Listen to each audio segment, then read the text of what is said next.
भाई मन्नत किसे कहते हैं, सबसे पहले ये सोचो। मुझे यकीन है आप में बहुत कम लोग जानते होंगे कि मन्नत क्या है, किसे कहते हैं मन्नत, इसका क्या शरई तस्वुर है। बहुत कम लोग जानते होंगे, क्योंकि मेरा 30 साल तजरीबा है, मुझे मालूम है कि हम कितनी मारिफत रखते हैं। दूसरी बात, ये चादर की मन्नत कहां से ईजाद हुई।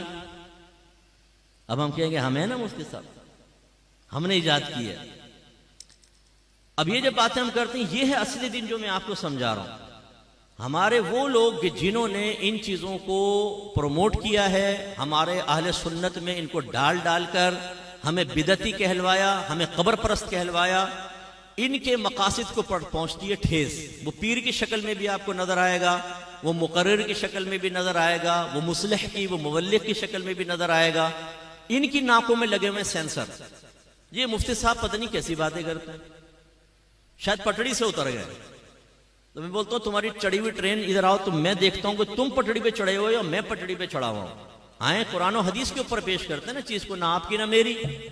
मेरे आका ये नेमत इमाम अहले सुन्नत मुजद्दिद दीन व मिल्लत परवाने शमअ रिसालत अज़ीमुल बरकत अज़ीमुल मर्तबत शाह अहमद रज़ा खान रहमत और रहमान फरमाते हैं कि अगर बुजुर्गों की तरफ मंसूब कोई चीज हमारे सामने पेश की जाएगी, हम उसे सबसे पहले कुरान और हदीस पर पेश करेंगे। अगर उसके मुताबिक होगी तो कबूल करेंगे, अगर उसके खिलाफ होगी तो हम ये कहेंगे कि ये हमारे बुजुर्गों ने नहीं किया, बल्कि नफ्स परस्तों ने ये काम करके हमारे बुजुर्गों की तरफ मंसूब कर दिया। ये मैं तो नहीं कह रहा हूं, पढ़े जरा फतावा रज़विया। अच्छा, ये भी एक मेरा दर्द है बहुत बड़ा जी। कंजुल ईमान पढ़ें, बेहतरीन तर्जमा कुरान है, बेहतरीन तर्जमा कुरान। उससे कान में पूछो तूने पढ़ा कभी कंजुल ईमान पूरा? नहीं, आज तक नहीं पढ़ा होगा, आज तक नहीं पढ़ा होगा। खुद कंजुल ईमान पढ़ा नहीं है जी, पढ़े बेहतरीन तर्जमा कुरान। वाकई वो बेहतरीन है, लेकिन पढ़ो तो सही भाई।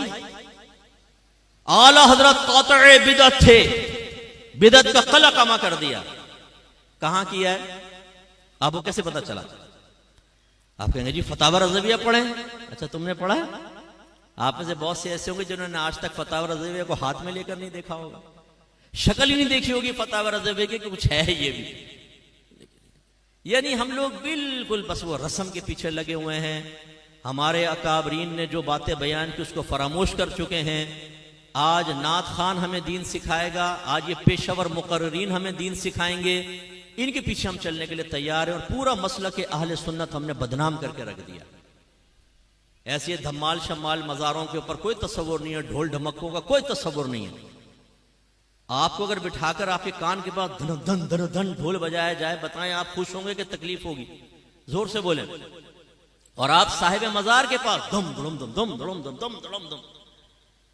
और हमारा अकीदा है कि मरने के बाद भी जो आम मुर्दा है ना, वो भी तमाम बात सुनता है।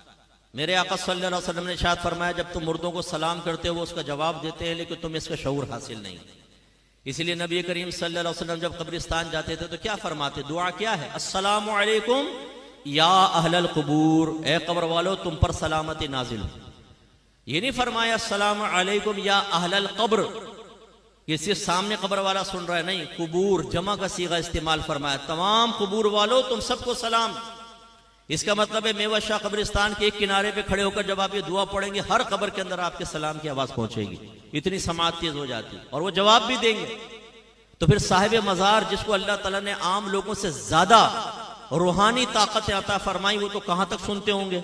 और उनके कान पे खड़े होकर आप धम धम धन धन ढोल बजा रहे, इससे उनको राहत सुकून मिलेगी कि तकलीफ होगी?